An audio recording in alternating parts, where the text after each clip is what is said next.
O Universo Autoconsciente, Amit Goswami, capítulo 6. As 9 vidas do gato de Schrödinger. Um bom número de fundadores da física quântica passou por momentos difíceis para lhe aceitar as estranhas consequências. O próprio Schrödinger fez ressalvas à interpretação da probabilidade de onda da mecânica quântica no paradoxo, ora conhecido como o gato de Schrödinger. Vamos supor que, em uma gaiola, colocamos um gato, juntamente com um átomo radioativo e um contador Geiger. O átomo entrará em processo de decaimento de acordo com as regras probabilísticas. Se isso acontecer, o contador Geiger acusará o fenômeno como uma série de cliques, que acionará um martelo que quebrará uma garrafa de veneno, e o veneno matará o gato. Suponhamos ainda que há uma chance de 50% de que isso aconteça dentro de 1 hora. De que maneira a mecânica quântica descreveria o estado do gato após 1 hora? Claro, se olharmos, descobriremos que o gato está vivo ou morto. E se não olharmos, a probabilidade de que o gato esteja morto é de 50% e idêntica à de que esteja vivo. Se pensarmos em termos clássicos, a maneira dos realistas materialistas, e tomamos o determinismo e a continuidade casual como princípios orientadores, poderemos conceber uma analogia mental com a situação em que alguém joga uma moeda para o alto e em seguida esconde-a sobre a palma da mão.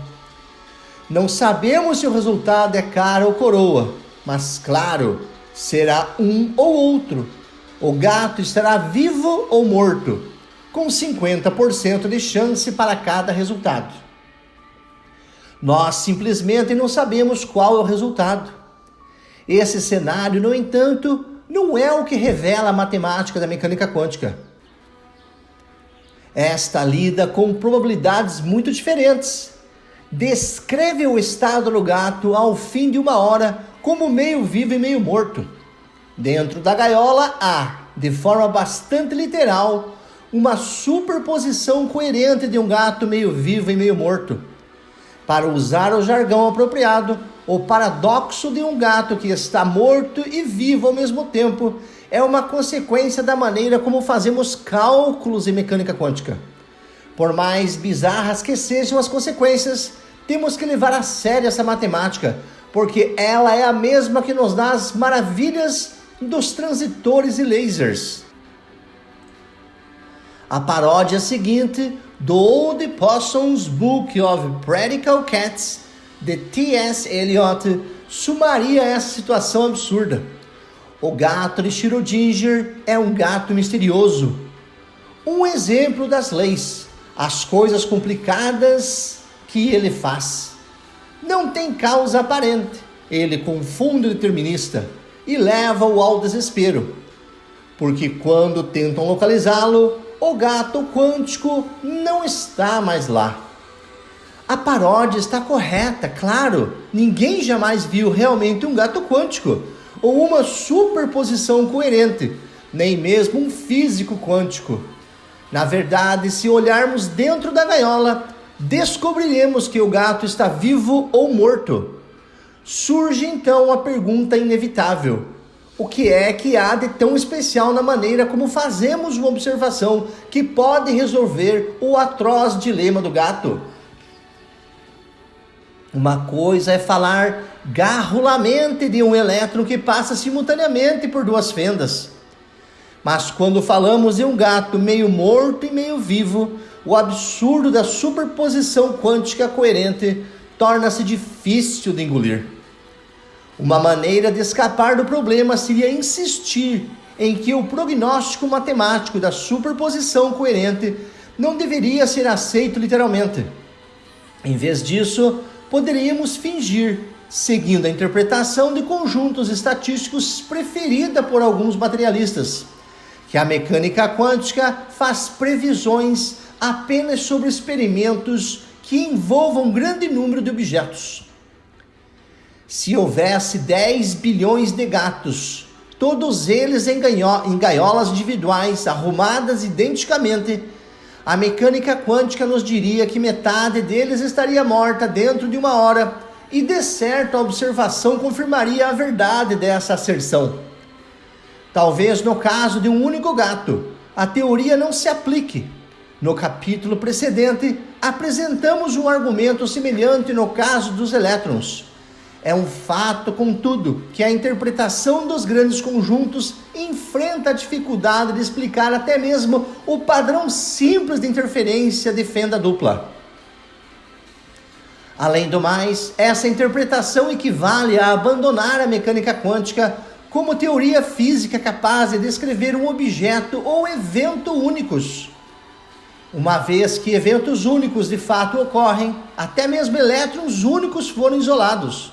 Precisamos ter condições para falar em objetos quânticos únicos.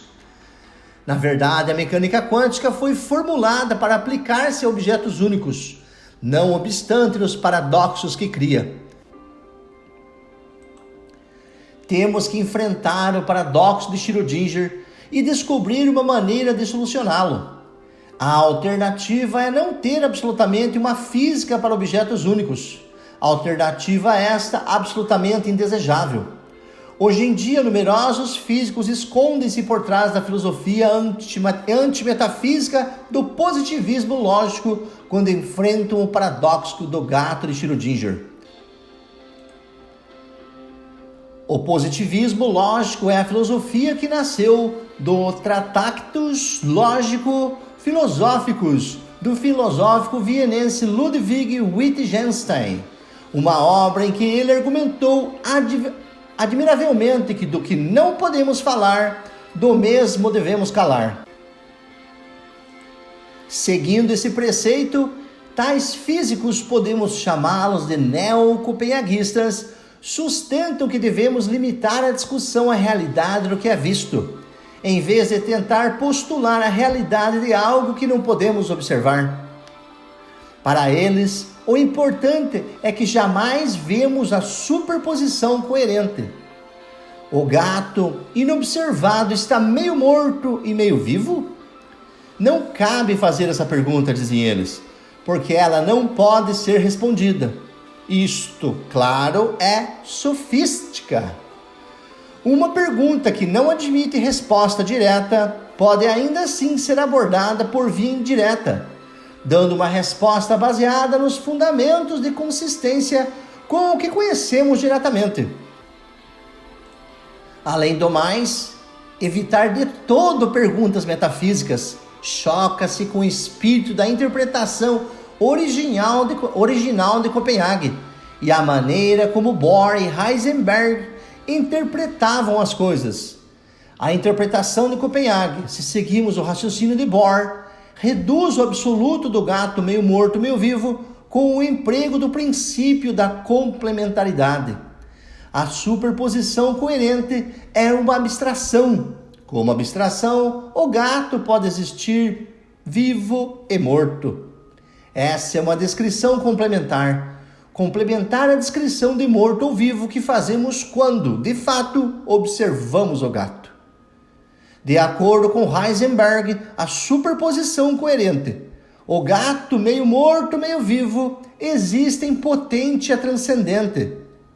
O fato de observarmos é que gera o colapso do estado dicotômico do gato e sua transformação em um único estado.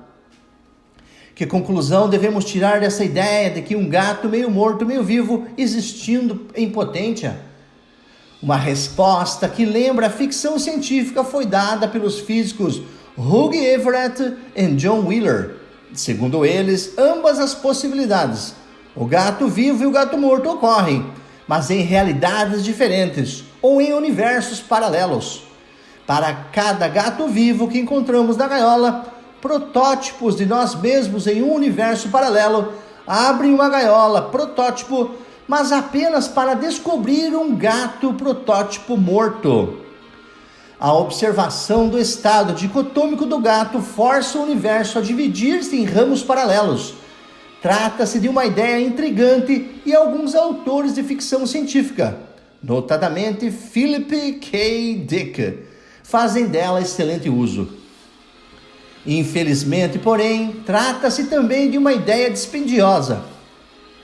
Ela duplicaria o volume de matéria e energia em todos os momentos em que uma observação obrigasse o universo a bifurcar-se. Essa possibilidade ofende nosso senso de economia, o que pode ser um preconceito, mas que constitui, ainda assim, uma das pedras fundamentais do raciocínio científico. Além do mais, desde que os universos paralelos não interagem, é difícil submeter essa interpretação a um teste experimental, e, portanto, ela é inútil do ponto de vista científico. A ficção é mais maleável. No The Man in the High Castle, de Philip Dick, os universos paralelos realmente interagem entre si. Se não fosse assim, como é que poderia haver uma história para contar? Por sorte, uma solução idealista oferece-se por si mesma, uma vez que a observação que fazemos resolve magicamente a dicotomia do gato. Não há como fugir da conclusão de que somos nós, nossa consciência, que geramos o colapso da função de onda do gato. Materialistas realistas torcem o nariz para essa ideia, porque ela torna a consciência uma entidade independente, causal.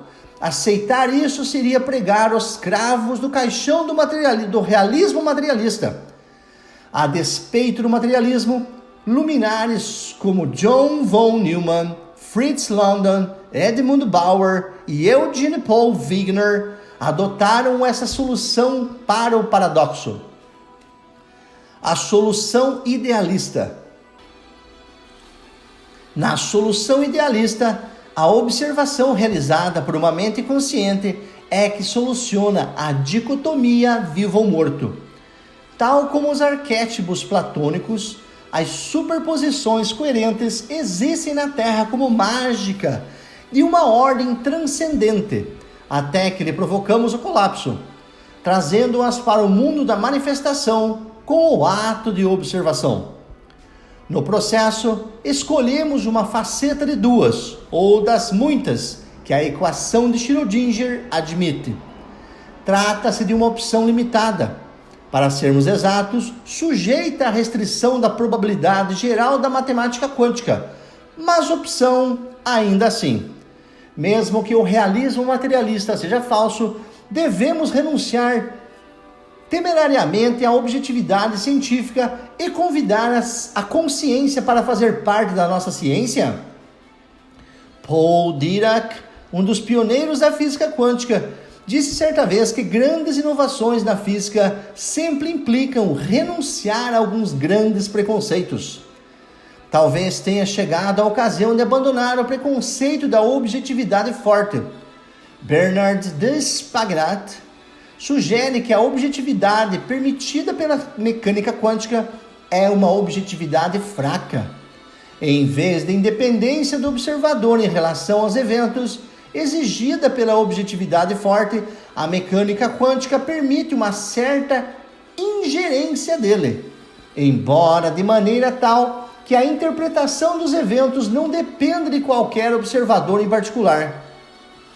A objetividade fraca, por conseguinte, seria a invariância do observador dos eventos. Qualquer que seja o observador, o evento permanece o mesmo, tendo em vista a opção sujeita envolvida em medições individuais. Constitui um princípio estatístico, para sermos exatos, que a invariância do observador mantém-se apenas no tocante a grande número de observações, o que não constitui novidade. Tendo há muito aceitas interpretações probabilísticas da mecânica quântica, já estamos comprometidos com a aceitação da natureza estatística de alguns de nossos princípios científicos, como o da causalidade, por exemplo. Como a psicologia cognitiva demonstra rotineiramente, podemos, sem a menor dúvida, fazer ciência com objetividade fraca, definida dessa maneira. Na verdade, não necessitamos de objetividade forte para tal fim. A solução do paradoxo de Schrödinger com o auxílio da ciência é mais simples. Tanto na verdade, que é mencionada às vezes como a solução ingênua, numerosas perguntas foram formuladas sobre ela. Contudo, é só respondendo-as que poderemos refutar a acusação de ingenuidade. Perguntas sobre a solução idealista. Uma delas, que você ainda pode estar se fazendo, é a seguinte: como é que um gato pode estar meio morto e meio vivo? Não pode. Se você pensa como um realista materialista, esse indivíduo tem que supor que o estado do gato em todos os momentos é este ou aquele, morto ou vivo, em uma forma causal contínua. O pensamento materialista, porém, é resultado de superposições de continuidade causal e de descrições do tipo ou isto ou aquilo. Essas suposições não são necessariamente verdadeiras, em especial quando submetidas a testes em experimentos de mecânica quântica. Para o filósofo idealista, o paradoxo de um gato simultaneamente vivo e morto não causa lá essa perturbação toda. Em uma historinha zen, um mestre é apresentado a um suposto defunto, cujo enterro está sendo preparado. Ao ser perguntado se o homem está vivo ou morto, o mestre responde: não posso saber. De que modo poderia ele? De acordo com o idealismo, a essência do homem, a consciência, não morre nunca. Seria, portanto, incorreto dizer categoricamente que o homem está morto, quando o corpo de um homem preparado para o enterro. Contudo, seria ridículo dizer que ele está vivo. O gato está vivo ou morto?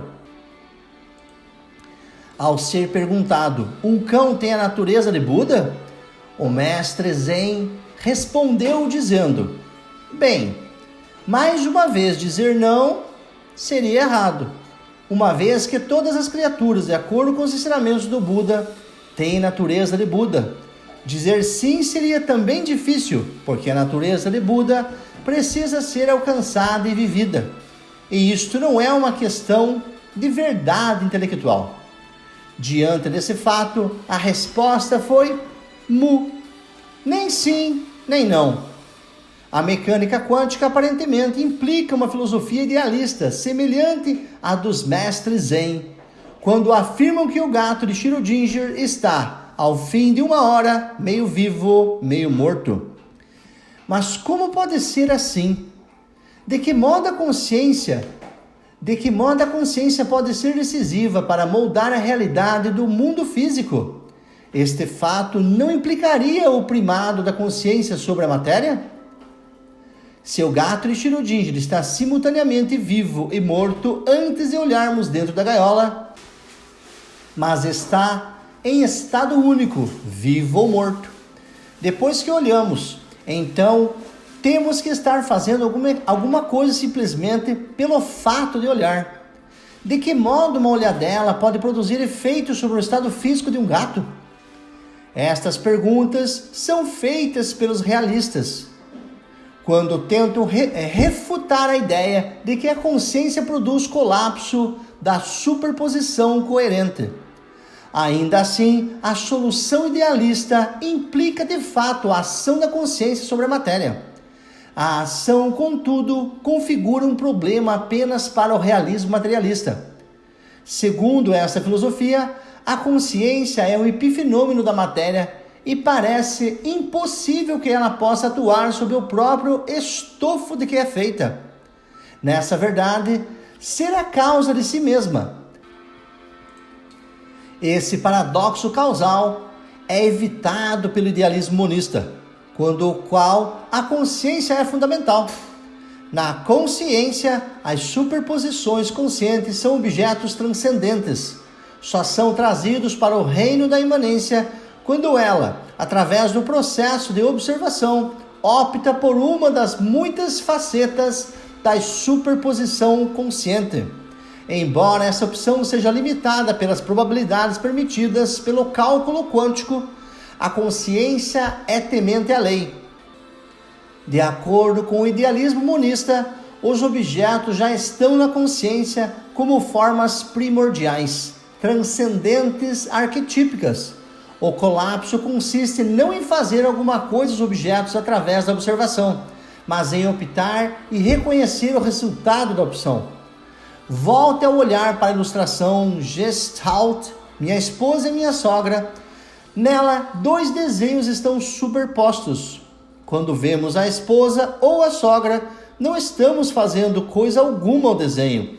Estamos simplesmente escolhendo e reconhecendo a opção que fazemos. O processo de colapso produzido pela consciência é mais ou menos assim. Há, contudo, dualistas que tentam explicar a ação da consciência no paradoxo de Schrödinger, buscando prova de psicocinésia, a capacidade de mover matéria com a mente. Eugene Paul Wigner argumenta que se um objeto quântico pode afetar nossa consciência, esta tem que ser capaz de afetá-lo. A prova da existência de psicocinésia, porém, é escassa e duvidosa. Além disso, a prova fornecida por outro paradoxo, a do amigo de Wigner, inclui definitivamente uma interpretação dualista. O paradoxo do amigo de Wigner. Suponhamos que 2 pessoas abrem simultaneamente a gaiola do gato. Se o observador escolhe o resultado do colapso, como o idealismo parece implicar, e supondo que as 2 escolhem coisas diferentes, esse fato não criaria um problema? Se respondemos que não, só um dos observadores faria a opção. O realista não ficaria convencido, e com toda razão. O paradoxo do amigo de Wigner, formulado pelo físico Eugene Wigner, diz mais ou menos o seguinte: suponhamos que, em vez de observar pessoalmente o gato, Wigner pede ao amigo que se encarregue disso. O amigo abre a gaiola, vê o gato e, em seguida, comunica o resultado da observação. Nesse ponto, podemos dizer que Wigner acaba de consubstanciar a realidade, que inclui o amigo e o gato. Mas há um paradoxo aqui. O gato estava vivo ou morto quando o amigo observou-o, mas antes que comunicasse o resultado da observação? Dizer que o estado do gato não entrou em colapso quando observado implica dizer que o amigo permaneceu em estado de animação suspensa, até que Wigner lhe fez a pergunta, que a consciência do amigo não pôde decidir se o gato estava vivo ou morto sem o estímulo de Wigner. Isso parece um bocado com solipsismo. A filosofia que postula que somos o único ser consciente e que todos os demais são imaginários. Por que deveria ser Wigner o privilegiado que provoca o colapso da função de onda do estado do gato? Suponhamos que, em vez disso, que a consciência do amigo de Wigner gera o colapso da superposição. Mas isso não abre um ninho de vespas? Se Wigner e o amigo olharem na mesma ocasião para o gato, ocorrerá a opção de quem? E se os 2 observadores fizerem opções diferentes, o mundo se transformaria em um pandemônio? Se cada pessoa decidisse o comportamento do mundo objetivo, pois todos sabemos que impressões subjetivas são frequentemente contraditórias. A situação em um caso como esse seria a mesma de pessoas vindo de direções diferentes e escolhendo a cor vermelha ou a verde dos sinais de tráfego. Esse argumento é a miúde considerado um golpe mortal na solução do paradoxo de Schrödinger, por ação da consciência. Mas é mortal só na interpretação dualista. Examinaremos com mais detalhes o paradoxo de Wigner para descobrir por que isso acontece. Wigner comparou esse estado paradoxal de coisas com outro, no qual um aparelho inanimado é usado para fazer a observação. Se é usada uma máquina, nenhum paradoxo ocorre.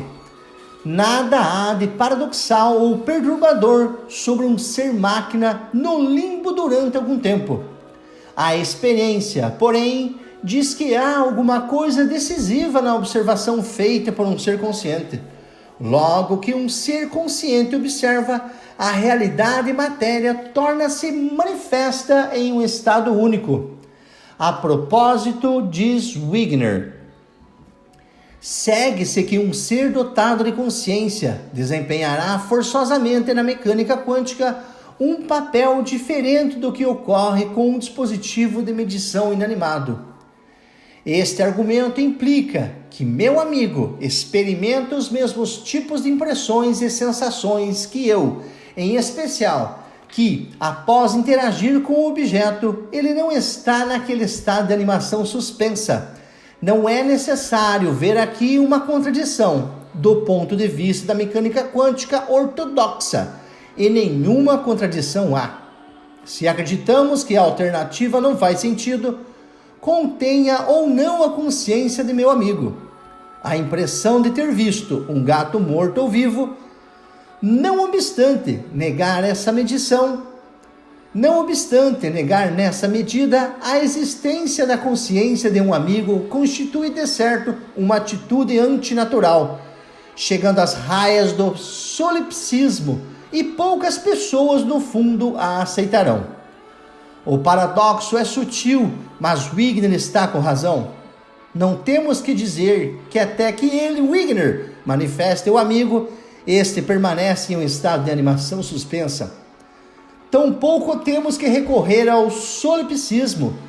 Há uma alternativa. O paradoxo de Wigner só surge quando ele faz a suposição dualista injustificada de que sua consciência é separada da consciência do amigo. O paradoxo desaparece se houver apenas um único sujeito, e não sujeitos separados, como habitualmente os entendemos. A alternativa ao solipsismo é um sujeito consciência unitivo. Quando observo tudo que vejo, é todo o mundo da manifestação. Mas isso não é solipsismo, porque não há um eu individual que observe em oposição a outro eu.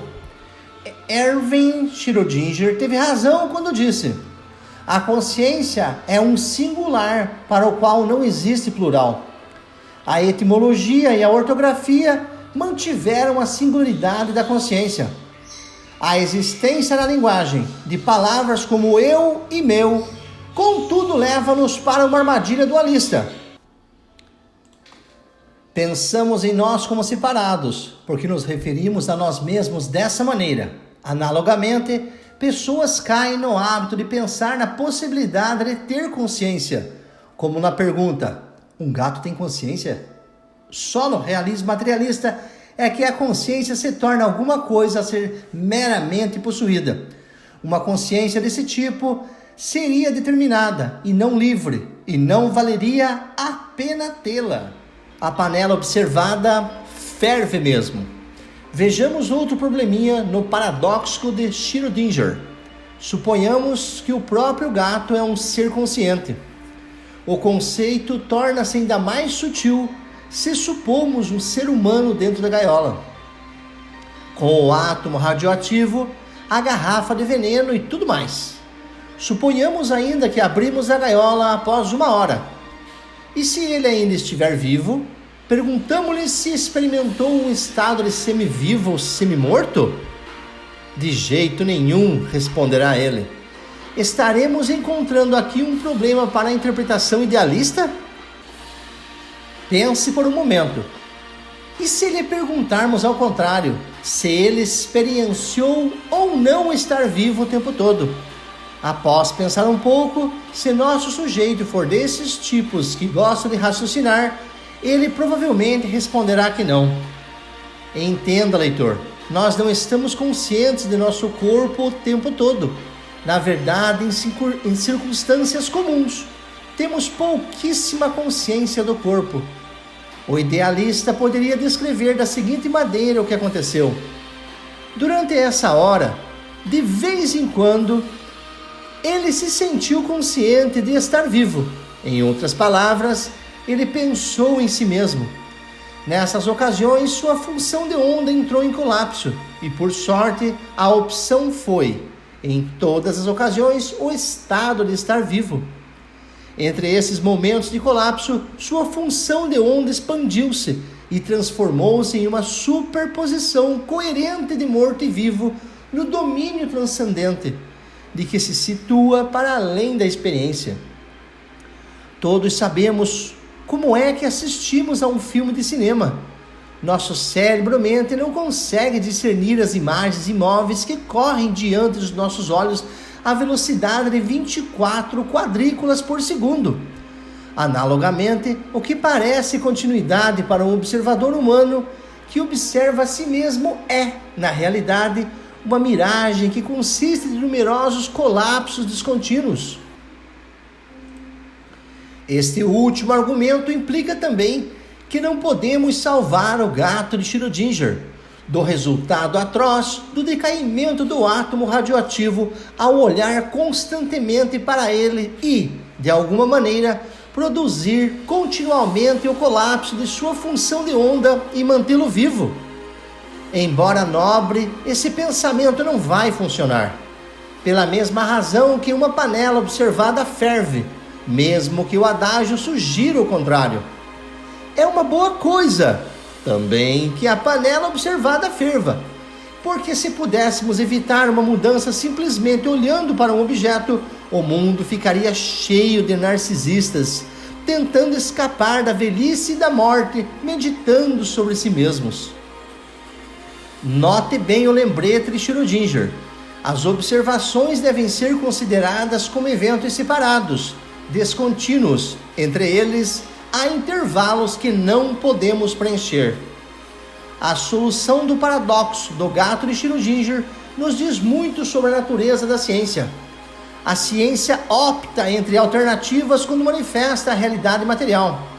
É transcendente e unitiva, e sua ação escapa de nossa percepção mundana comum. Reconhecidamente, nenhum desses aspectos da consciência é evidente por si mesmo, para o senso comum. Faça um esforço para suspender a descrença e lembre-se do que Robert Oppenheimer disse certa vez. Ciência é senso em comum. O colapso quântico é um processo de escolha e reconhecimento por um observador consciente. E em última análise, só há um deles, o que significa que temos outro paradoxo clássico para resolver. Quando estará completa uma medição? Para alguns cientistas, uma medição está completa quando um aparelho clássico de medição, como o contador Geiger na gaiola do gato de Schrödinger, mede um objeto quântico e termina quando o aparelho emite um clique. Notem que se aceitarmos essa solução, não surgirá o paradoxo do estado dicotômico do gato. O que me lembra uma historinha. 2 cavalheiros idosos conversavam e um deles queixava-se de gota crônica. O outro, com certo orgulho, disse: "Eu nunca me preocupei com gota. Tomo banho frio todas as manhãs." O cavalheiro doente fitou-o zombeteiramente e respondeu: "De modo que em vez de gota, você sofre de banho frio crônico." Esses realistas tentam substituir por outra a dicotomia de Schrödinger, por uma dicotomia clássica quântica. Dividem o mundo entre objetos quânticos e seus aparelhos clássicos de medição. Essa dicotomia, porém, não se sustenta, nem é necessária. Podemos afirmar que todos os objetos obedecem às leis quânticas, à unidade da física, e, ainda assim, responder convincentemente à pergunta: quando estará completa a medição? Mas o que é que define uma medição? Ou, mudando um pouco de fraseado, quando podemos dizer que uma medição quântica está completa? Podemos aproximarmos da resposta recuando um pouco na história? Werner Heisenberg, que propôs o princípio da incerteza, formulou um experimento mental que Bohr elucidou ainda mais. Recentemente, David Bohm deu uma descrição do experimento que vamos adaptar aqui. Suponhamos que uma partícula está em repouso no plano-alvo de um microscópio e é que analisamos o processo de observá-la em termos da física clássica. A fim de observar a partícula, focalizamos com a ajuda do microscópio outra partícula, que é defletida pela partícula-alvo para uma placa de emulsão fotográfica, deixando um rastro. Baseados no rastro e em nosso conhecimento sobre como funciona o microscópio, podemos determinar, de acordo com a física clássica, tanto a posição da partícula-alvo quanto o momento que lhe foi comunicado no momento da deflexão, desvio.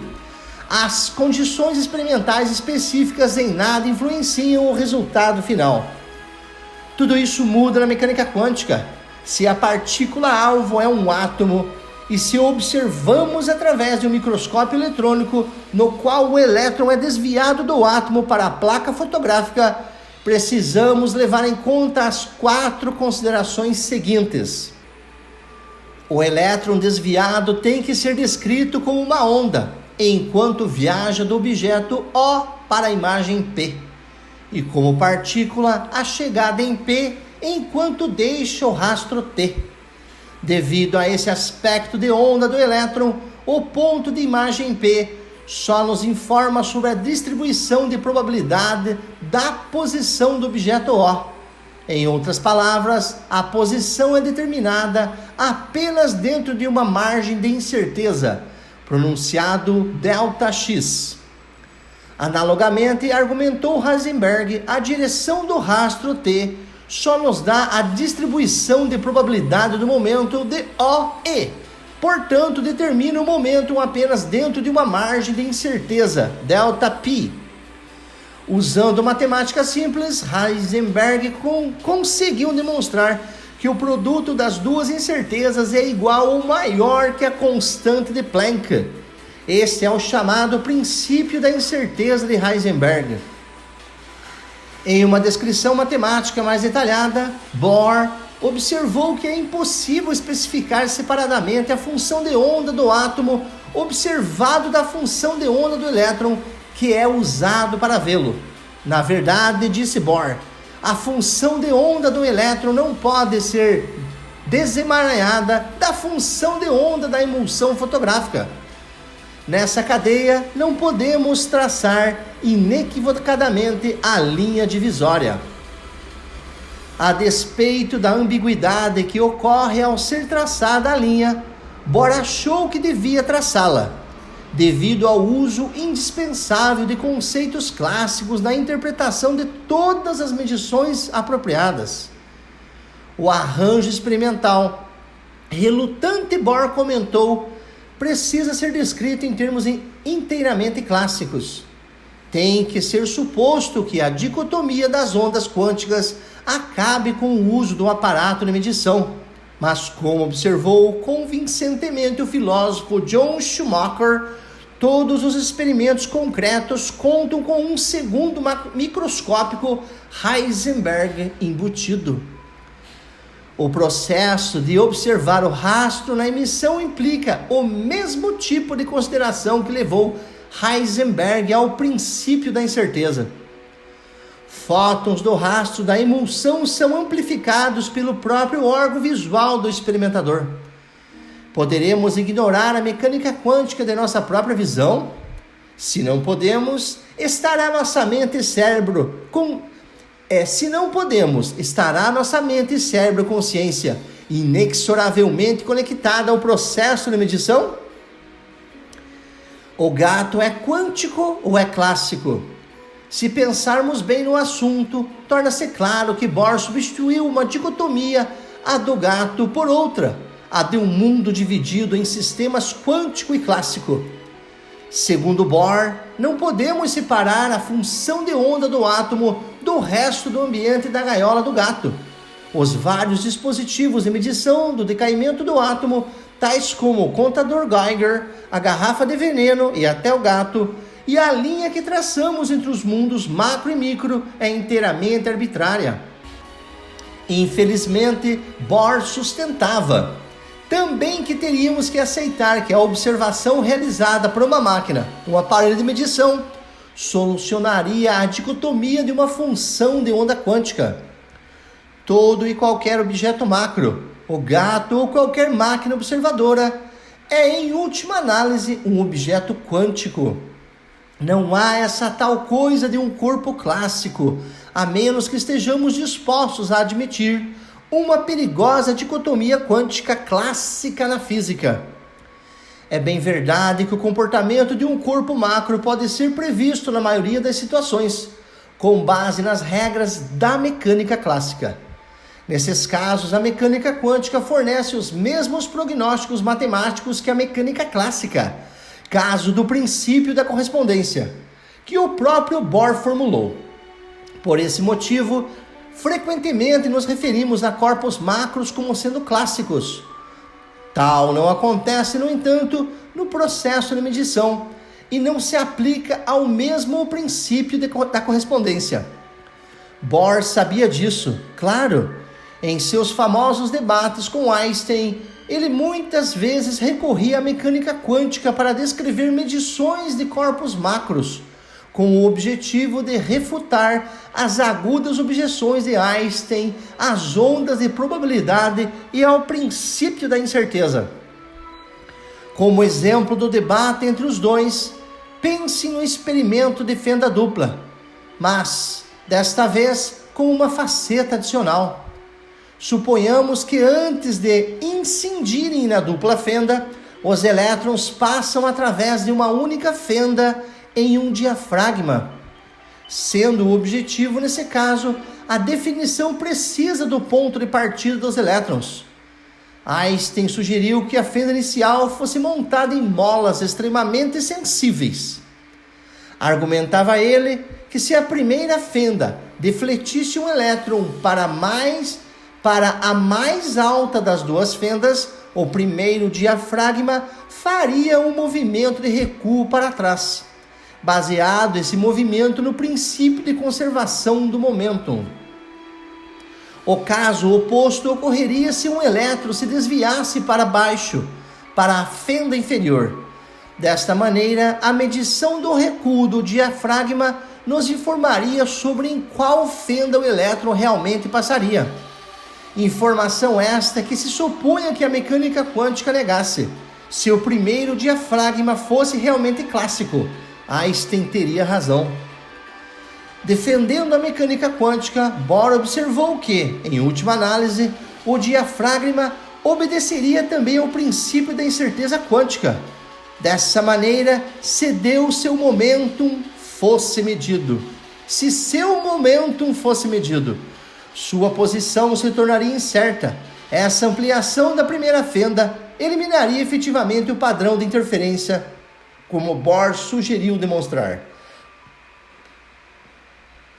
Suponhamos ainda que o princípio da complementaridade está funcionando e que às vezes um macroaparato capta de fato a dicotomia quântica, como foi demonstrado pelo debate Bohr-Einstein.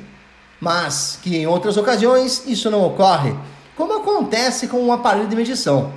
Essa ideia denominada macrorealismo é engenhosa e coube ao brilhante físico Tony Leggett, cujo trabalho inspirou a criação de um dispositivo experimental brilhante, denominado SQUID, Superconducting Quantum Interference Device. Condutores comuns conduzem eletricidade, mas oferecem sempre alguma resistência à passagem da corrente, que resulta em perda de energia elétrica, sob a forma de calor.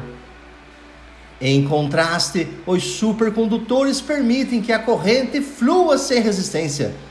Se passarmos uma corrente através de um loop supercondutor, a corrente fluirá praticamente para sempre, até mesmo sem uma fonte de energia.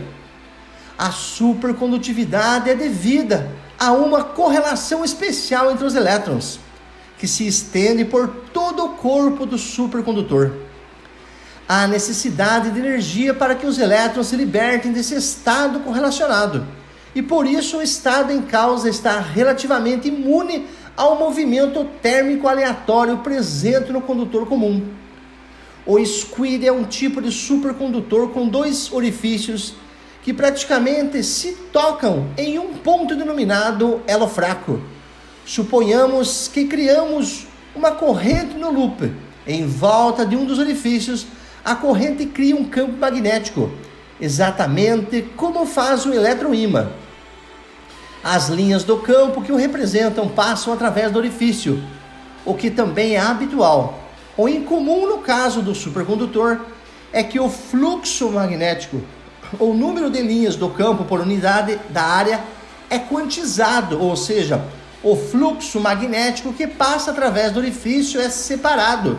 E foi esse fato que deu a Legué sua principal ideia. Suponhamos que criamos uma corrente tão pequena que só há um quantum de fluxo. Em seguida, criamos um problema de interferência. Do tipo fenda dupla. Se há apenas um orifício, então, obviamente, o fluxo quântico pode estar em qualquer local. Se o elo entre os dois orifícios é espesso demais, o fluxo se localizará em um só orifício. Se tivéssemos o tamanho exatamente correto do elo fraco, poderíamos criar uma interferência de tal ordem que o fluxo quântico estaria em ambos os orifícios ao mesmo tempo. Não localizado? Se assim fosse, as superposições quânticas coerentes persistiriam claramente, mesmo na escala dos macrocorpos. Se nenhuma não localização desse tipo fosse vista, poderíamos concluir que os macrocorpos são realmente clássicos e que não permitem superposições coerentes nos estados que admitem. Até agora, nenhuma prova há de desmoronamento da mecânica quântica com o SQUID. Embora Legué espere confiantemente que tal coisa aconteça com a teoria. Em entrevista recente, disse ele: "À noite, ocasionalmente, quando a lua está cheia, faço o que na comunidade da física é o equivalente a transformar-me em lobisomem. Questiono-me se a mecânica quântica constitui a verdade completa e final sobre o universo físico. Sinto-me inclinado a pensar que, em algum ponto entre os átomos e o cérebro humano, ela, a mecânica quântica, não apenas poderá, mas terá que desmoronar." Falou e disse como um autêntico realista materialista. Numerosos físicos sentem-se inclinados a fazer as mesmas perguntas que inspiraram o experimento de Legué, de modo que continua a pesquisa com o SQUID. Suspeito que, quando dia desses, tal pesquisa descobrirá a prova confirmando a mecânica quântica e demonstrando que as superposições coerentes quânticas estão demonstravelmente presentes até mesmo em macrocorpos. Se não negarmos que todos os objetos, em última análise, captam a dicotomia quântica, então, como von Neumann argumentou, o primeiro a fazê-lo, se uma série de máquinas materiais medir um objeto quântico em uma superposição coerente, todas elas, uma após outra, captarão a dicotomia do objeto. De que modo podemos nos libertar do bloqueio criado pela série de von Neumann? A resposta é surpreendente. Saltando para fora do sistema, para fora da ordem materialista da realidade. Sabemos que a observação procedida por um observador consciente acaba com a dicotomia. Deve ser óbvio, portanto, que a consciência deve funcionar fora do mundo material. Em outras palavras, a consciência deve ser transcendente, não local. O paradoxo de Ramachandran. Se ainda o incomoda o fato de que sua consciência é transcendente, leitor, você talvez queira analisar um paradoxo que foi elaborado pelo neurofisiologista V.S. Ramachandran. Suponhamos que com o emprego de algumas supertecnologia seja possível registrar com microeletrodos ou coisas desse tipo tudo o que acontece no cérebro quando bombardeado por estímulos externos. A partir desses dados e com a ajuda de alguma super matemática, você pode imaginar obter uma descrição completa e detalhada do cérebro quando submetido a um dado estímulo.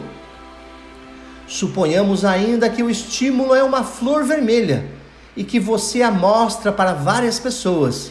Reúne os dados, analisa-os e descobre uma série de estados cerebrais que correspondem à percepção de uma flor vermelha.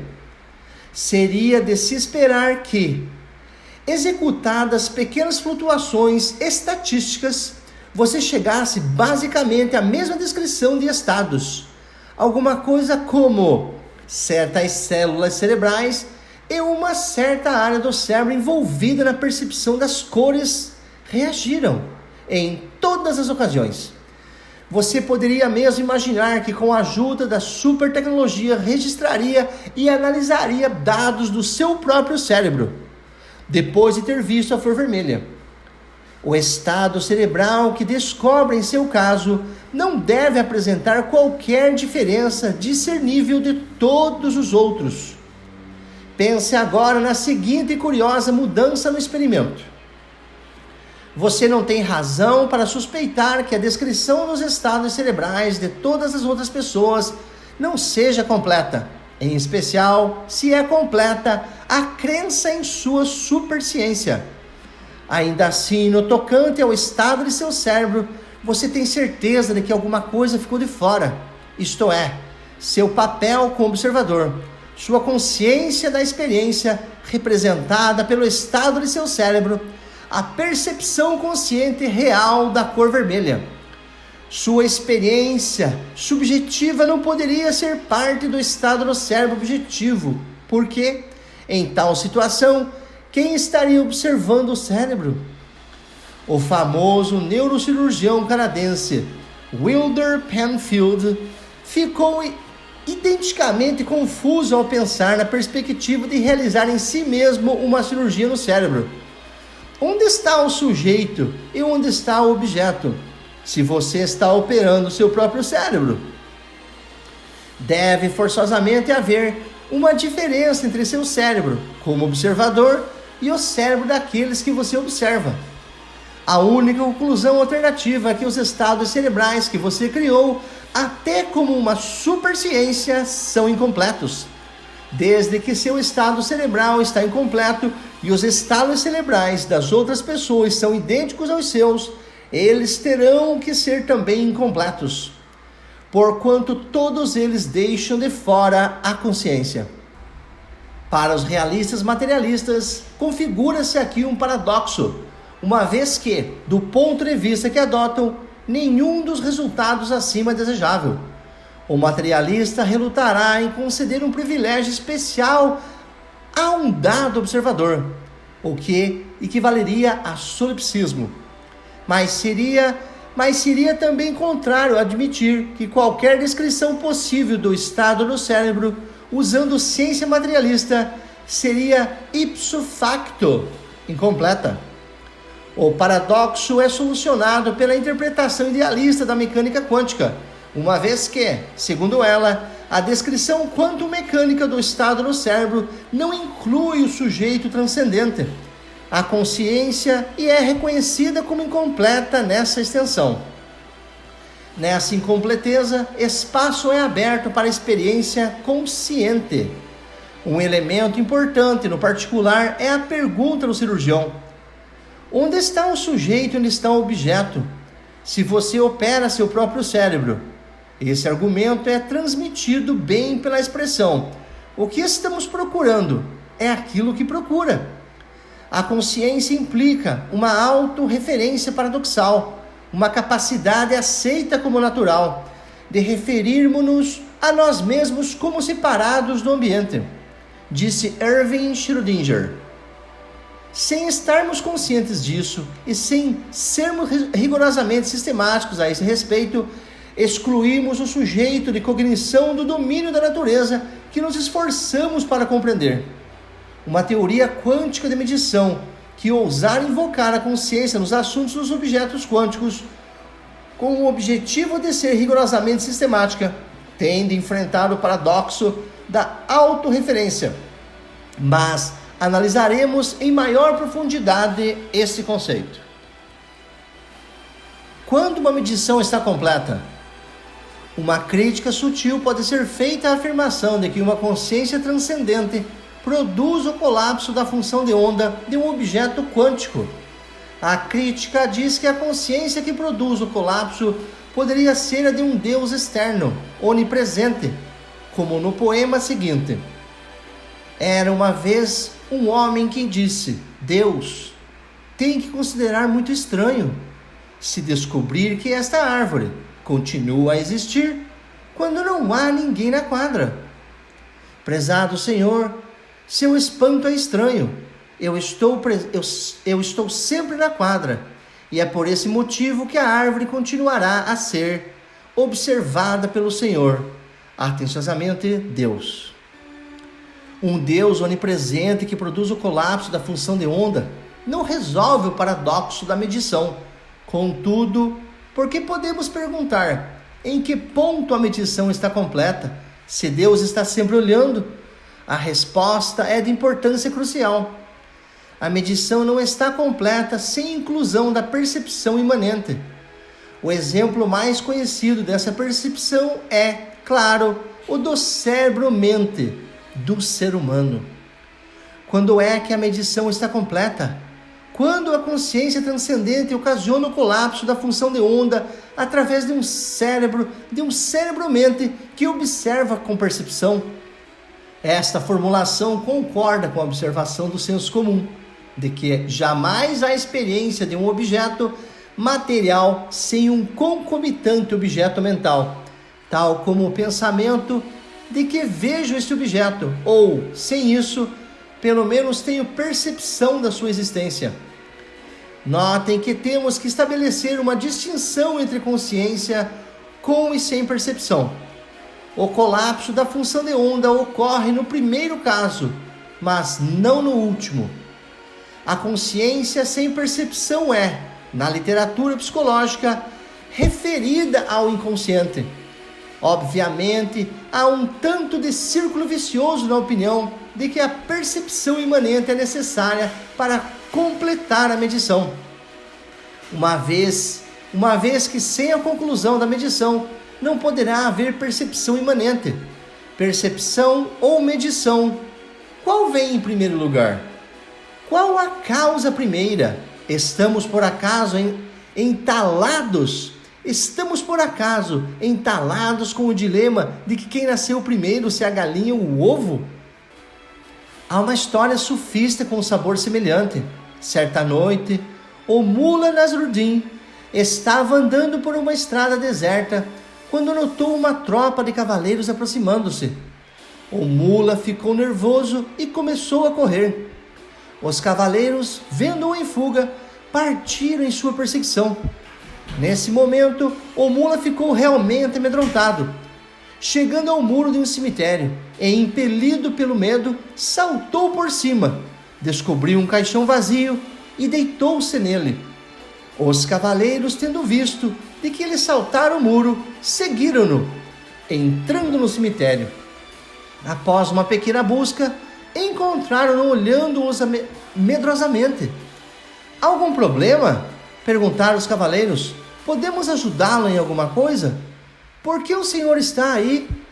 Bem, é uma longa história, respondeu o Mullah. Para resumir, estou aqui por causa de vocês. Estou vendo que vocês estão aqui por minha causa.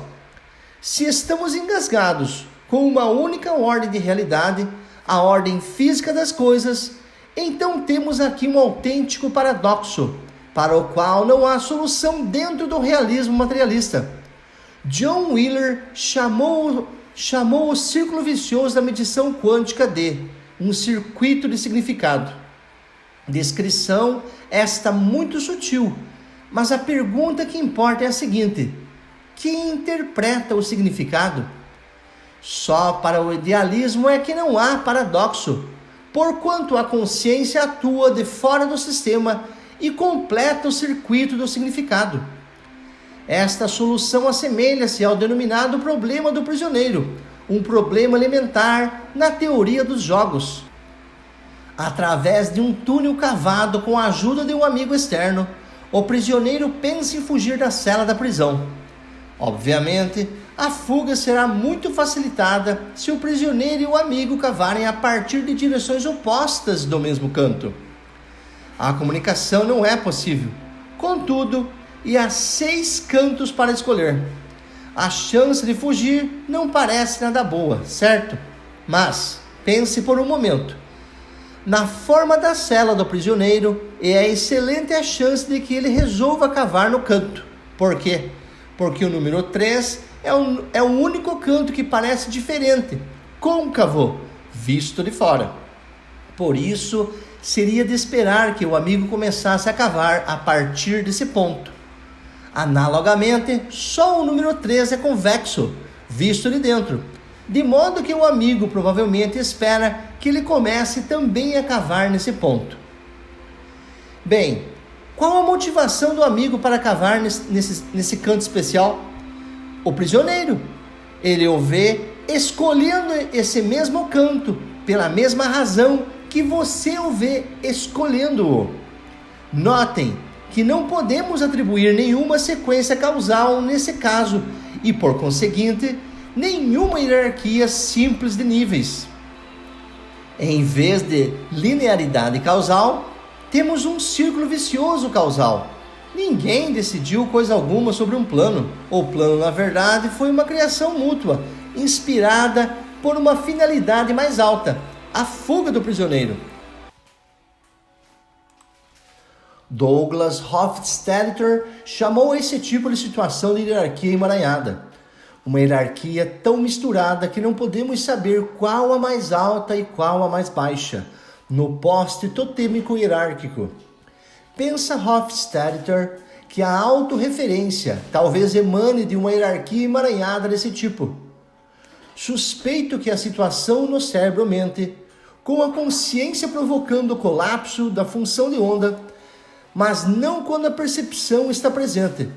É uma hierarquia emaranhada e que nossa autorreferência imanente é de origem hierárquica emaranhada. A observação feita por um sistema autorreferencial é onde termina a série de von Neumann. A irreversibilidade e a flecha do tempo. Quando está completa a medição? Diz o idealista que ela só se completa quando ocorreu uma observação autorreferencial. Em contraste, alguns físicos argumentam que ela termina em todos os casos em que um detector sinaliza um evento quântico. O que é um detector em comparação com qualquer velha aparelho de medição? A detecção efetuada pelo detector, dizem eles, é irreversível. Mas o que é irreversibilidade? Há na natureza certos processos que poderiam ser chamados de irreversíveis, uma vez que não podemos saber a direção no tempo ao examinar esses processos de frente para trás. Um exemplo particular seria o movimento de um pêndulo, pelo menos durante algum tempo. Se filmamos seu movimento e em seguida o projetamos numa tela, de frente para trás, não há diferença observável. Em contraste, um processo irreversível é aquele que não pode ser filmado da frente para trás, sem lhe trair o segredo. Suponhamos, por exemplo, que enquanto estamos filmando o movimento do pêndulo, em cima da mesa, estivéssemos filmando também uma xícara que caiu e quebrou-se durante a filmagem. Quando passamos o filme de frente para trás, os fragmentos da xícara saltando do chão e tornando-se inteiros novamente revelam nosso segredo, que estamos rodando o filme em tempo reverso. Para compreendermos bem a diferença entre um aparelho de medição reversível e um detector, vejamos um exemplo. Os fótons possuem uma característica de 2 valores denominada polarização. Um eixo que se situa ao longo, ou é polarizado ao longo, de apenas uma das 2 direções perpendiculares. Os óculos de sol Polaroid polarizam luz comum não polarizada. Eles deixam passar apenas os fótons que têm um eixo de polarização paralelo ao das lentes dos óculos. Se quiser submeter esse fato a teste, coloque 2 óculos Polaroid perpendiculares entre si e olhe através deles. Você verá apenas escuridão. Por quê? Porque uma lente Polaroid polarizada verticalmente os fótons... Por quê? Porque uma lente Polaroid polariza verticalmente os fótons, digamos, ao passo que a outra lente só deixa passar fótons polarizados horizontalmente.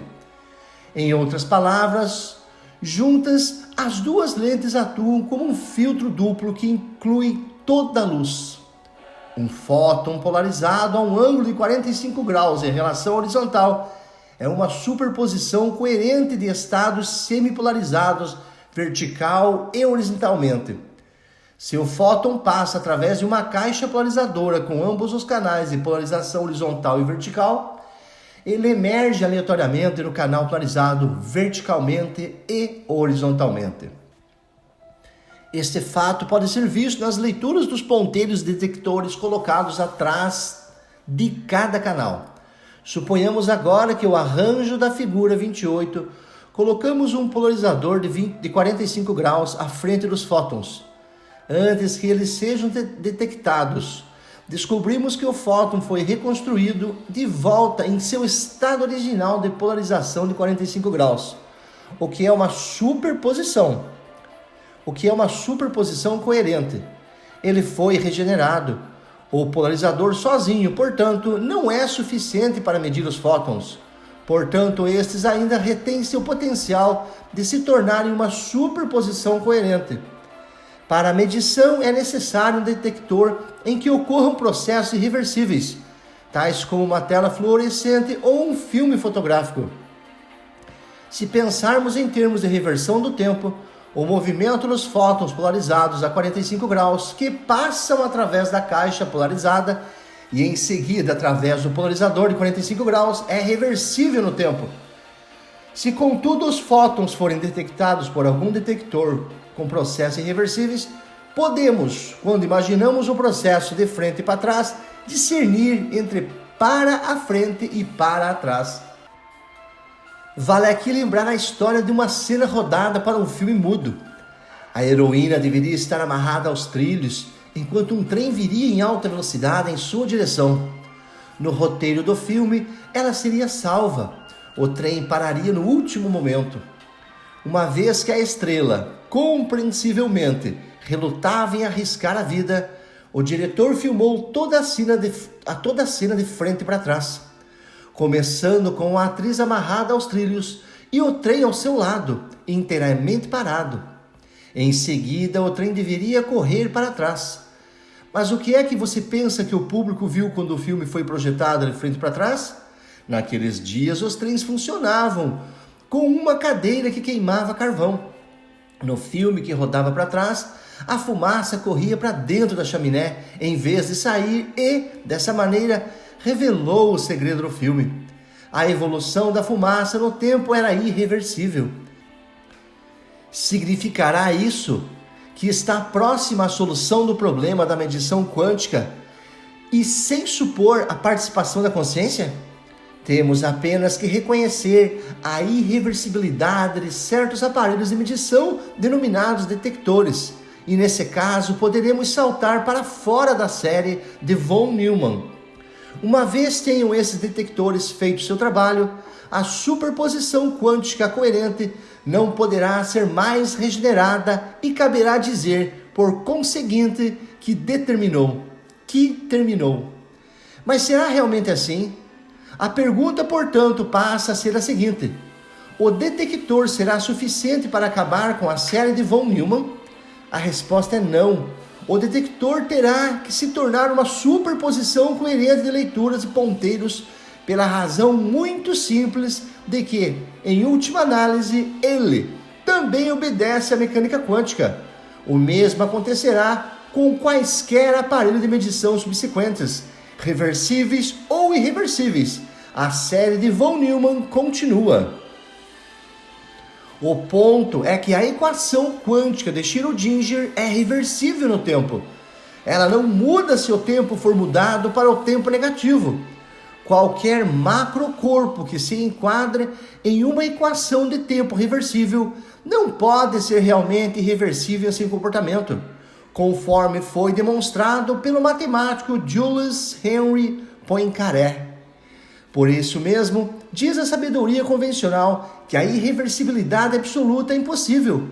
A irreversibilidade aparente que vemos na natureza tem a ver com a pequena probabilidade existente de um macrocorpo complexo refazer seu caminho na evolução para uma configuração que tenha mais ordem relativa. O estudo da irreversibilidade proporciona uma lição importante. Embora, em última análise, todos os objetos sejam objetos quânticos, a irreversibilidade aparente de alguns macroobjetos permite-nos distinguir aproximadamente entre os clássicos e os quânticos. Podemos dizer que um objeto quântico é aquele que se regenera, enquanto que o clássico tem um período de regeneração muitíssimo demorado. Em outras palavras, embora os objetos quânticos não contenham um registro discernível de sua história, nenhuma memória, podemos dizer que objetos clássicos, como os detectores, a têm no sentido de precisarem de muito tempo para apagá-la. Mas surge outra questão importante. Se não há irreversibilidade final no movimento da matéria, de que modo a interpretação idealista explica a ideia de um fluxo unidirecional do tempo, a flecha do tempo?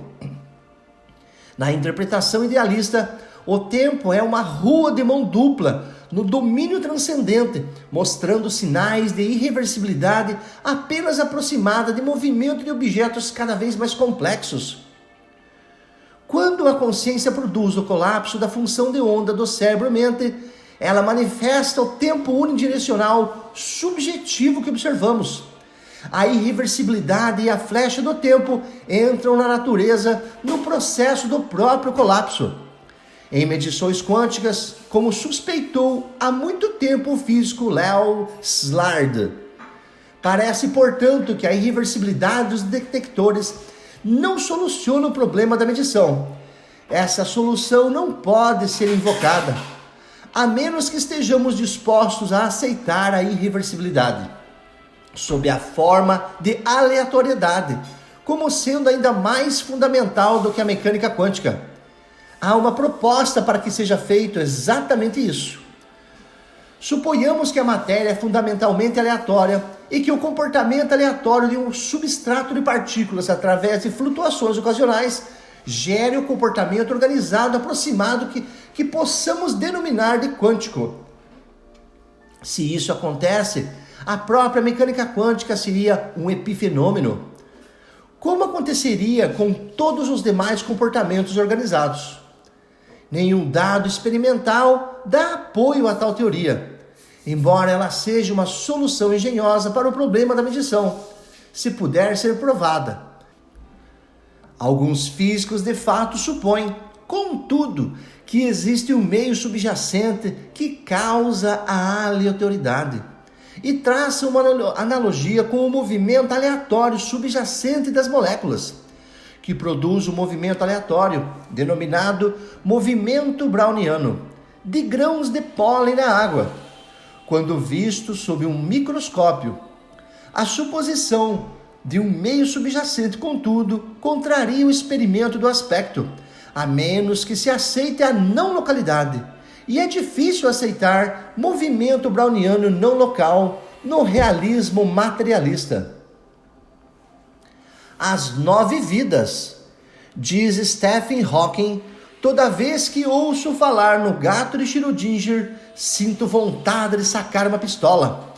Quase todos os físicos sentiram desejo semelhante. Todos querem matar o gato.